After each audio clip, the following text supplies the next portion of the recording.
GBS 청취자 여러분, 그리고 매일 복음 형제 자매님들. 자, 오늘 전번 주에 이어서 세렌 키에크고르 입문, 존 스튜어트 책이죠. 주관성, 아이러니, 현대성의 위기. 이 책을 우리 북독으로 하겠습니다. 먼저 기도할까요? 성령 하나님, 오늘 이 책 두 번째로 다룹니다.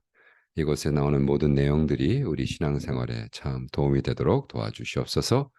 할렐루야, 감사하며 찬양하며 예수님의 이름으로 기도합니다. 아멘. 자, 존 스튜어트 교수님을 제가 이메일을 보내드렸어요. 왜냐하면 키에르케고르 우리 연구소에 한국 키에르케고르 연구소, 그래서 한기연이라고 합니다. 한기연 한국 키에르케고르 연구소에서 지금 이 책을 가지고 8주 동안 이제 강의를 시작했거든요. 근데 제가 이 책을 전체를 읽고 묵상하면서 생각했던 것이, 이게 벌써 2015년도에 썼으니까 벌써 8년 된 책이고, 그동안에 철학자들이나 뭐 신학자들이나 이제 8년이라는 건 엄청난 긴 시간이거든요. 그러니까 많은 것이 변할 수가 있습니다. 이 책은 사실 옥스포드 프레스에서 나왔어요. 그러니까 뭐 옥스포드 프레스라는 데가 아무나 출판해 주지 않으니까 옥스포드 프레스 출판을 했고, 이 책을 우리가 번역을 하겠다 그랬더니 옥스포드에서 와, 그러면 번역비를 내라 그래서 수천 불의 프라이스를 내고 돈을 내고 하고 지금 강의에 들어갔는데, 제가 우리 그 존 스튜어트 뭐 친구니까 연락을 해서 내 생각에는 이렇게 당신의 책을 번역한 걸 가지고 강의하는 거 너무 중요하죠. 근데 그보다 훨씬 더 농도가 깊게 조금 더 개인적인 입장에서 어, 우리에게 좀 음, 인터뷰 형식으로 메시지를 주면 어떠냐 그랬더니 그것도 너무 좋다고 교수님, 그렇게 합시다. 그래서 이제 저희들이 뭐를 구상하고 있냐면, 물론 이제 그분 영어밖에 안 되니까, 미국 분이니까 영어로 줌으로 인터뷰를 해서 이 책 주관성 아이러니 현대성의 위기, 쉐렌 키르케고르의 입문, Introduction to Kierkegaard, 이 책이거든요. 그래서 이 책에 있는 내용 중 제가 관심 있는 분야는, 여기 이제 제가 오늘 내용을 쭉 얘기하겠지만, 저번 주에 제가 이런 거로 끝을 내지 않았습니까? 우리 세대에 어떤 과제가 있다면 그건 과학적 학문의 성취를 개인적인 삶으로 번역하여 개인적으로 적절하게 자기화하는 것이어야 한다라고 한스 프레드릭이라는 분이 그 강의를 했는데, 야, 그럼 맞는 것 같네요. 도대체 그것이 우리 진짜 젊은이들에게 어떠한 형태로 오냔 말이에요. 그죠? 키어크가드는 계속해서 내 삶의 의미와 가치는 무엇인가? 우리가 어떻게 그리스도인이 되는가? 이 질문을 가지고 계속 고민을 하거든요. 그죠? 어, 그래서 이런 가르칠 수 없다면, 그죠? 가르칠 수 없다면 우리 안에 있는 것을 꺼내서 내야 되는데, 이 과정이 어떻게 되느냐? 그는 기독교가 책이나 교실에서 가르칠 수 있는 교리나 객관적 진리가 아니라고 믿습니다. 대신 기독교는 각 개인이 내면과 열정 속에 개인적으로 자기화해야 하는 신앙입니다. self-appropriation이라고 그러죠. 자기화. 내가 정말 믿고 죽을 수 있는 믿음. 기독교는 각 개인의 주관성에 관한 것입니다. 각자가 자기 삶과 상황에 기독교 메시지를 적절히 자기화할 의무가 있기에 쉬운 답은 없습니다. 누구도 다른 사람에게 어떻게 해야 한다고 말할 수 없습니다. 라고 우리 존 스튜어트 교수님이 얘기했어요. 그런데 제가 질문을 하고 싶은 것은, 존 교수님에게, 그렇다면 8년이 지난 이 현실점에서 여기서 뭐 아이폰 애들이 하는 거, 컴퓨터 쓰는 거, 뭐 이런 거에 대해서 뭐 막 하고 있는데, 야, 그것이 8년 전에 문제였다면 지금은 완전히 당신이 얘기했을 때 문제화했던 것들이, 이게 이제는 정말 심각하다. 이런 심각한, 그죠? 이 심각한 어, 문제를 당도를 했는데, 이걸 책에서 풀지 말고 좀 얘기해 달라.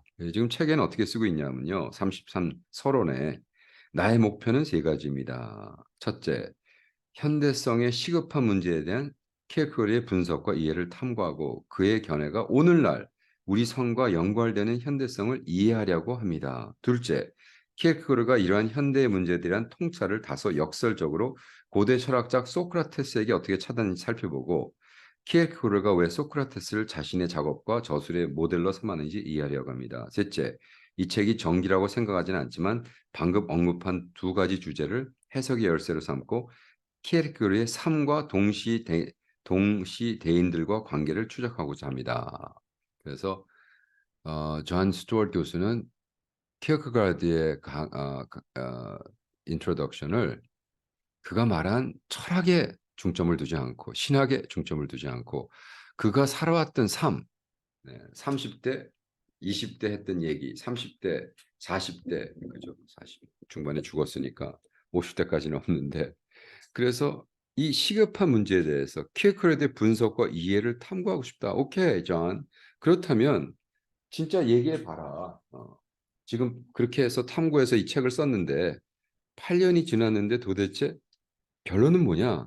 그러니까 이제 학자들의 문제가 자꾸 결론 없이 돌아가는 거잖아요. 저 얘기하고 또 하고 그래서 이제 우리 나훈아 씨가 테스형 해서 우리 한국 사람들 소크라테스는 많이 아는데 시골에 있는 어, 아저씨도 술 마시고 테스형 죽었더니 거기 천국이 있나요? 뭐 이런 질문을 하고 있는데 그죠? 음, 아, 키어크가드가 얘기할 때 뭐라고 썼냐? 키어크가드는 말년에 자기의 업적을 돌아보며 자신의 일은 소크라테스적 과학이었다고 말했습니다. 게다가 내 앞에 있는 유일한 비유는 오직 소크라테스다라고까지 얘기를 했단 말이에요. 그러니까 키어크가드도 소크라테스 철학의 중요성을 이야기하고 소크라테스 여러분 뭐 다 아시는 얘기지만 니코락지를 알라, 그죠? 너를 알라, know yourself, know thyself 그거로 유명하죠. 근데 많은 사람들이 그 know thyself가 뭐야? 예, know thyself라는 건 소크라테스는 진리를 우리가 가르칠 수 없다. 우리는 진리를 집어넣을 수 없다. 그 안에 있는 진리를 우리는 뽑아내야 된다. 그래서 산파수이라는 걸 씁니다. 산파. 진리는 우리 안에 있고 우리가 여자가 애를 낳듯이 우리 사람들이 진리를 낳는데 자기는 산파를 받기만 한다. 그러면서 유명한 얘기를 합니다. 호디 호티 호디 아우덴. 이거 제가 소크라티스를 그 원어로 읽기 위해서 버클리 철학도 올 때 클래시컬 그릭을 했었는데요. 클래시컬 그릭에 다 이제 다 까먹고 기억나는 거 딱 하나예요. 소크라티스의 한 그 유명한 말. 호디 호티 호디 아우든. 내가 아는 거 딱 한 가지. 나는 아무것도 모른다는 거. 근데 이 얘기를 언제 하냐 하면 모든 다른 철학자들 소피스트라고 뭐 그 장사 그 교육해가지고 장사하던 장사꾼들이 있었어요. 그 사람들 만나서 딱 얘기한 다음에 호디 호티 호디 아우든 왜 반쯤 죽여놓거든요. 그냥 말싸움으로 막 도발해가지고 말도 나는 진짜 아무것도 모르네라고 딱 그 거기까지 왔을 때 뭐라고 얘기하냐면 호디 호티 호디 아우든 그래 너는 안다고 시작을 했는데 아무것도 모르고 나는 내가 아는 것 딱 한 가지 나는 아무것도 모른다는 것이야. 그래서 키에크고르드가 어릴 때부터 이렇게 도발적이고 자기가 어렸을 때 어, 너 별명은 뭐냐 그랬더니 나는 포크다. 왜? 내가 식탁위에서 원하는 것을 무엇인지 찌를 수 있기 때문이라. 어린아이가 굉장히 도발적이고 파이터였죠. 파이터. 아주 스파이시한. 근데 그 어린아이가 1900, 1821년부터 1813년 태어났으니까 어린 나이에 라틴어와 그리스어와 히브리어를 배우면서 그 학교에서 철학자 소크라테스에 대한 철학적 지식을 제공받습니다. 그래서 소크라테스의 삶이 키어케고르를 아주 어린 시절부터 사로잡기 시작하고 그가 썼던 여기는 석사 논문이지만 우리가 말하는 박사 논문에는 소크라테스의 주관성, 아이러니에 대해서 논문을 씁니다. 그리고 그가 어렸을 때부터 친구들한테 아주 왕따를 당했어요. 친구가 없었고 특이한 옷차림으로 얘 괴로움을 당했고 두꺼운 양모 스타킹을 입고 다닌 탓에 쇠렌의 양마이라는 별명을 얻기도 했어요. 그러나 키어가르는 가만히 당하고만 있지 않았죠. 오히려 적대감을 더 불러일으켰고 다른 친구들을 어리석게 보이도록 함으로써 자신의 명석함을 입증하는 것을 즐겼습니다. 어렸을 때는 너무 똑똑하니까, 예, 너무 똑똑하니까 어, 그 모든 자기를 괴롭히는 사람을 말로 거꾸로 괴롭혔어요. 어, 키어가르도 형들 누나들 다 젊은 나이에 죽습니다. 형 피터 크리스티안만이 피터 크리스티안이라는 형이 있었어요. 그 형 외에는 어, 자기가 21살 때 형 피터와 아버지 미칼엘만 살아 있었고 자기는 예수님처럼 33살에 죽을 거라고 확신을 했어요. 네, 그래가지고 계속해서 급한 마음으로 막 글을 씁니다. 29살 때부터 글을 쓰기 시작하죠. 그래서 음, 소크라테스 뭐에 대해서 얘기를 해야겠죠. 왜냐하면 이 책이 소크라테스 얘기하는 거니까. 소크라테스라고 얘기하면 기원전 5세기, 그러니까 예수님 탄생하기 500년 전에 있었던 거죠. 그래서 기원전 399년 소크라테스는 그의 동료 아테인들에게 고발당해 사형에 처합니다. 그래서 소크라테스는 평생 책을 안 썼습니다. 근데 그 제자였던 플레이토가 소크라테스랑 대화를 통해서 배웠던 모든 것을 책화하죠. 그래서 우리가 소크라테스의 철학을 우리가 배웁니다. 소크라테스의 그 중요한 요소는 소크라테스의 대화 중 아포리아라는 것입니다. 아포리아는 그리스어로 당황스러운, 대답할 수 없는. 그러니까 무슨 얘기냐면 소크라테스의 발을 맞추어서 키에크고르 책도 대답이 없어요. 답이 없는 이야기를 해요. 그래서 그 책을 읽은 다음에 either or 이것이냐 저것이냐 네가 결정해라.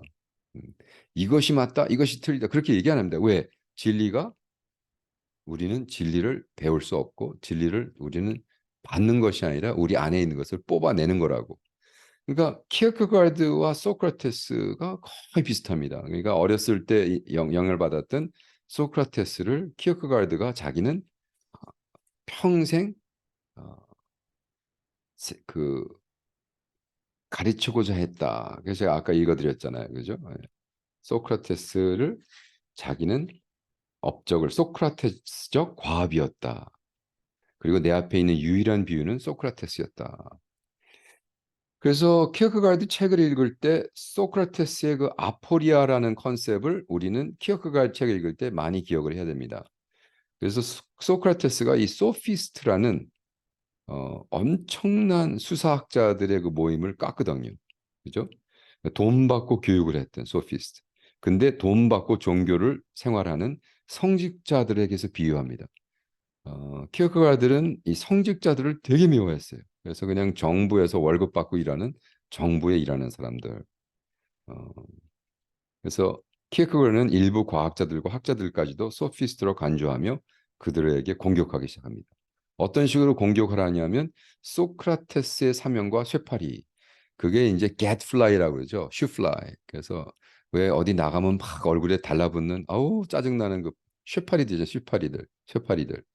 그 슈플라이, 쇠파리, 겟플라이라고 그러는데 소크라테스는 그리스의 슈플라이였다, 쇠파리였다. 그래서 많은 사람들을 괴롭힙니다.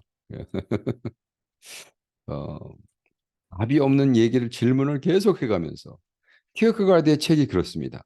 키어크가르드의 책은 무슨 정답을 주기 위해서 32권의 책은 그 책을 읽고 키어크가르드의 일기를 다시 읽으면서 figure out 이게 이때 이런 얘기 이런 거로구나라고 생각을 해야 됩니다. 소크라테스와 다이몬이라는 게 있어요. 다이몬은 신 아니면 영 아니면 내적 음성으로 합니다. 그래서 소크라테스는 계속해서 나는 내적의 음성을 들으면 그 음성을 따라서 명령에 순종했을 뿐이다라고 얘기합니다. 음, 소크라테스는 재판에서 다이몬에 대해 다음과 같이 말합니다. 내가 어떤 신의 음성 또는 신적인 음성을 듣고 거기 따라 움직이기 때문입니다. 그런 일은 어릴 적부터 시작되었습니다. 그것은 어떤 음성으로 내게 들어와서 언제나 막 하려는 일을 하지 못하게 막으면서도 어떤 것을 하라고 강요한 적은 단 한 번도 없습니다.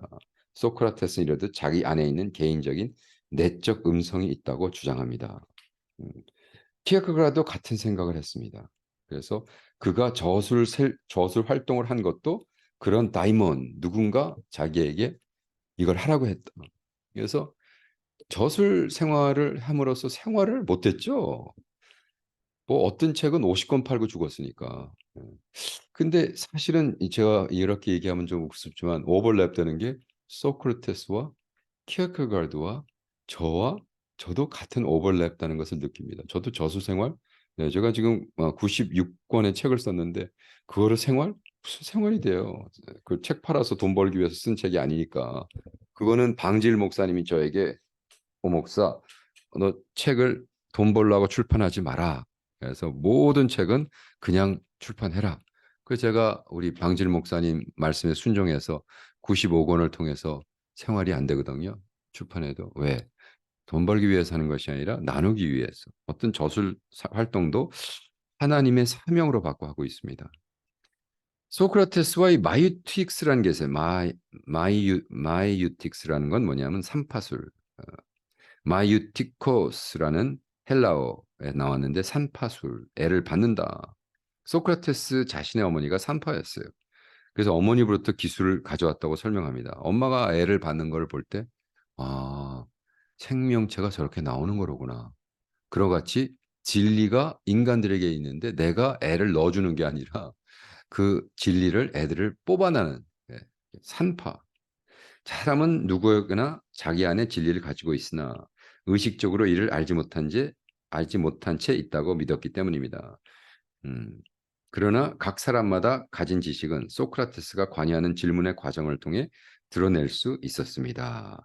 음, 소크라테스는 그 자신이 단지 그 이디아의 탄생을 돕는 산파일 뿐이고 사람들에게 소크라테스의 이디아를 주입하는 것이 아니라고 주장했습니다. 그 이디아가 이제 진리랑 좀 다르죠. 이디아는 아이디어잖아. 인간들에게는 아이디어가 다 있단 말이에요. 근데 그것을 그래 저렇게 자꾸 부정적인 질문을 던지면서 아 그래? 그러면서 이 패러독스를 이해를 하게 하면서 그들 스스로 그 아이디어에 도달하게 한다. 그래서 굉장히 중요합니다. 그래서 키어크가드는 코펜하게의 소크라테스다라고 생각합니다. 어, 특별히 키어크가드의 그 친구였던 평생 친구였던 에밀 보에센이라는 친구가 있는데 에밀 보에센이 뭐라고 얘기하냐면 어, 키어크가드가 작가가 되도록 도왔던 이것 어떤 작가가 될 것을 발견하도록 도왔던 이것을 무엇을 말하는 걸까요? 많은 증거가 키르케고에게 있어서 소크라테스가 그 핵심 열쇠였다는 주장에 힘을 실어주고 있습니다. 어, 그래서 소크라테스의 아르니는 뭐 당연히 그가 쓴 책, 철학의 부스러기라든지 여러 책을 볼 때 소크라테스의 그 얼마나 많은 영향을 받았는가. 그래서 이것이 바로 키르케가 달성할 것으로 홀로 결심했던 목표입니다. 새로운 소크라테스가 되는 것입니다. 코펜하겐의 소크라테스가 되기를 결정한 것입니다. 그래서 키르케가드는 그 예수님 태어나기 500년 전에 있었던 소크라테스의 삶을 바라보면서 나는 코펜헤이건의 소크라테스가 되겠다라고 얘기하는 거예요. 자, 이제부터 2장부터 해결에 대한 이야기 답은 너무 힘들고 복잡한 얘기입니다. 그래서 객관적인 지식과 주관적인 지식, 그렇죠? 그러나 주관적인 지식만을 진리를 위해서만 우리가 인생을 건다라고 얘기를 했습니다. 그 주관적인 지식이 뭐예요? 어, 그러니까 22살 때 참 대단하죠. 케그가는 22살 때 벌써 일기장에다 뭐라고 썼냐 하면 나에게 정말로 필요한 것은 내가 무엇을 해야 할지 분명히 아는 것이다. 내가 알아야만 하는 것이 아니다. 이것은 나의 운명을 이해하는 문제고 신이 내게 무엇을 하기를 바라는지 아는 문제다. 문제는 나를 위한 진리, 이 진리를 발견하는 것이고 내가 기꺼이 살고 죽을 수 있는 사상을 발견하는 것이다. 나를 위한 진리라고 말한 대로 주관적인, 개인적인, 객관적인 것이 아니라 주관적인 진리, 내가 내 목숨을 걸 수 있는 진리를 하나님으로부터 발견하는 것이다. 이 22살 때 일기입니다. 음. 그래서 그는 이것에 인생을 걸었죠. 그러니까 22살 때 시작했던 이것이 키르케가드를 43살에 죽기 전까지 계속했어. 근데 그것의 인도자로 누구를 발견했냐면 어, 우리 소크라테스를 발견한 거예요. 소크라테스의 그 가르침. 그래서 이 모순이라고 하죠. 모순. 아이러니, 현대의 아이러니. 그래서 키르케가드는 삶의 무의함에 대한 문제에 관심이 많았습니다. 이제 이 질문을 제가 우리 교수님한테 존 스튜어트 교수한테 물어볼 거거든요. 삶의 무의함, 무의, 니힐리즘이라고 그래, 니힐리즘. 그래서 가장 큰 문제가 모더니티의 가장 큰 문제가 뭐냐? 우리 이창호 목사님도 얘기했지만 어, 현대인의 가장 큰 문제는요. 이 AI 뭐 이게 뭐 해서 경제적인 문제도 아니고 이런 니힐리즘, 의미가 없는 것. 그렇죠? 이 새로운 관점이 결국 니힐리즘, 허무주의로 안내할 수 있습니다. 허무주의 삶이 아무런 목적이나 의미를 지나지 않는다는 신념입니다. 우리가 이런 관점으로 삶을 볼 때 우리의 매일의 삶을 구성했던 사건과 관습에 대해 비판하는 것은 쉽습니다. 자기 자신이나 삶의 행위를 심각하게 받아들인 사람은 갑자기 관점을 상실한 것처럼 보입니다. 웅장하고 기념비적인 것을 성취한 척하지만 보잘것없는 삶에 보잘것없는 목표를 추구하는 것 같습니다. 그들은 결국 온갖 노력도 아무것도 아닌 것 같다는 것을 보지 못합니다. 바로 이것이 현대 니힐리즘의 관점입니다. 그래서 저는 우리 어, 현대 아이러니, 니힐리즘 이것에 대해서 우리 존 스튜어트 교수님은 어떤 생각을 하고 있는가? 음, 이성의 능력은 모든 사람이 공유하는 것입니다. 과학과 수학의 진보는 객관적인 증명과 증거에 의존했습니다. 그래서 쭉 나가고 제가 3부까지로는 할 수 없을 것 같으니까 그건 점프해버리고 자기 자신을 창조하는 것에 대한 현대 문제 이게 117쪽에 있습니다. 예를 들어 우리는 자신이 흥미롭고 지적이며 매력적이고 재능이 많은 사람처럼 보이기를 바랍니다. 자신에 대해 이해할 때 이런 특징을 강조합니다. 그러면서 우리는 페이스북에 계속해서 자기가 원하는 이미지만 올리고 있습니다. 지금 캄보디아 같은 경우는 이것이 굉장히 심각한 문제입니다. 캄보디아에서 우리 지금 거의 12 밀리언, 우리 지금 캄보디아 사람 16 밀리언밖에 없거든요. 근데 16 밀리언 있는데 12 밀리언이 페이스북을 한다는 건 무슨 얘기냐면 어린아이와 할머니, 할아버지 빼고 거의 100%의 사람들이 지금 페이스북을 하고 있다는 거예요. 그래서 그 SNS를 통해서 그들이 정말 말도 안 되는 이미지를 계속 올리고 있고 그것 때문에 지금 큰 사회적 문제가 되고 있습니다. 그래서 정부에서는 아예 페이스북 폴리스까지 해가지고 페이스북을 컨트롤하거든요. 그런데 지금 그런 니힐리즘에 빠져서 왜? 의미가 없으니까 뭔가를 자꾸 거짓 셀프를 자꾸 만들어내는 거죠. 근데 키어가드는 여기서 뭐라고 있냐? 시적으로 산다라는 개념. 음. 낭만주의 아이러니스트가 기성사의 현실에서 자신을 자유롭게 하고 자신 뜻대로 자신을 창조하기 위해서 생각하고 살아가는 방식을 말하는 것이다. 다시 말해 부르주아 사회의 제약에서 자유로우면서도 스스로 내세운 전제를 따라 살 수 있는 능력을 입증해 보이는 자신에 대한 공공의 퍼블릭 이미지를 나타내는 것입니다. 시적으로 산다라는 공식은 우리에게 낯선 것으로 들리고 직접적으로 이해 안 되는 것처럼 보이는 반면 여기에 서술하고 있는 것은 현대 우리의 경험이 공유하고 있는 것과 정작 그렇게 다르지 않습니다. 근데 사실 8년 그래서 이제 제가 물어보고 싶은 게 8년 전에 이것이 낯섰다고 그랬는데 이게 낯설지 않죠. 네. 전혀 낯설지 않습니다. 왜? 지금 젊은이들은 거짓의 어떤 그 낯설지 않은 것뿐만이 아니라 이것에 완전히 매여 있습니다. 네. 그 셀프 이미지가 페이스북에 라이크를 몇 사람이 와서 하는 거. 그러니까 우리 스태프들도 갑자기 멀쩡한 애들이요. 갑자기 페이스북에 올라갈 땐 막 화장하고 막 글래머 샷 찍어 가지고 계속 올리는 거였어요. 쟤네들은 왜 저렇게 계속 올릴까? 거짓 셀프인데 그건 저렇게 보이지 않거든요. 예? 그게 인제 자기 자신을 창조하는 self appropriation을 그런 식으로. 그래서 아까도 얘기했지만 스스로 살 수 있는 진리, self appropriation, 자기화.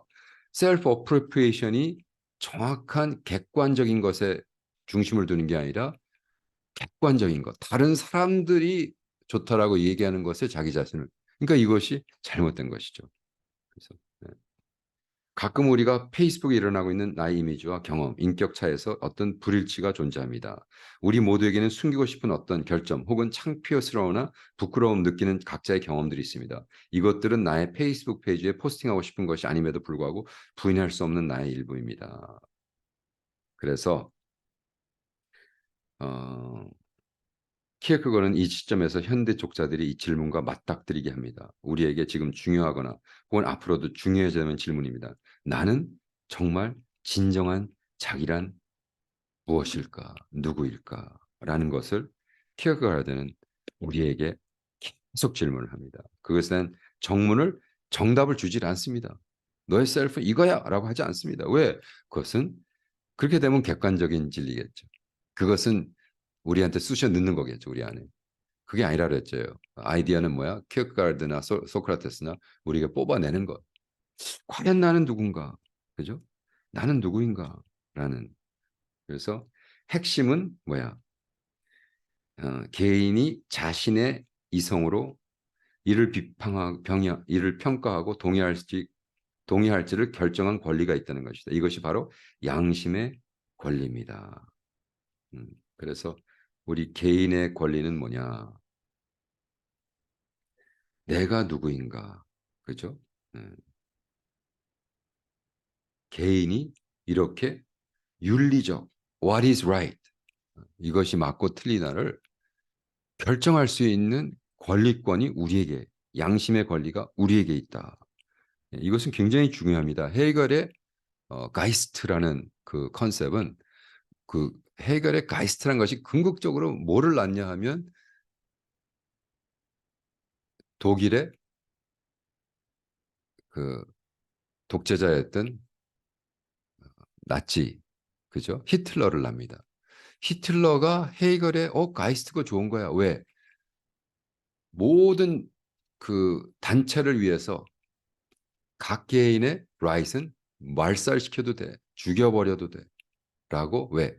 궁극적으로 역사는 그 큰 가이스트를 향해서 가고 있기 때문에. 그렇게 얘기했다고 얘기하는 것이 아니라 그 해결의 철학을 그런 식으로 풀어버렸어요. 음. 근데 그걸 아주 본질적으로 키어크가르트는 반대합니다. 아니야. 개인이 중요해. 개인이 진리를 찾는 거고 개인이 구원을 받는 거고 덴마크가 구원을 받을 수 없고 가족이 구원을 받을 수 없고 왜? 진리는 객관적인 거기 때문에 주관적인 거기 객관적인 거. It's not objective, it's subjective라고 얘기하는 겁니다. 그래서 이거 굉장히 음, 그래서 우리는 그에게 아포리아적 이렇게 답이 없는 이야기를 계속하면서 스스로 고민하면서 예, 하는 거예요. 그래서 키에코는 이것이냐 저것이냐는 그 책에서도 그 토론에서 누가 이겼는지 말하지 않습니다. 그는 독자들에게 두 가지 입장을 시대에 대한 두 가지 중요한 견해를 제시한 다음 어느 것이 더 매력적이라고 생각하지 스스로 결정하는 거죠.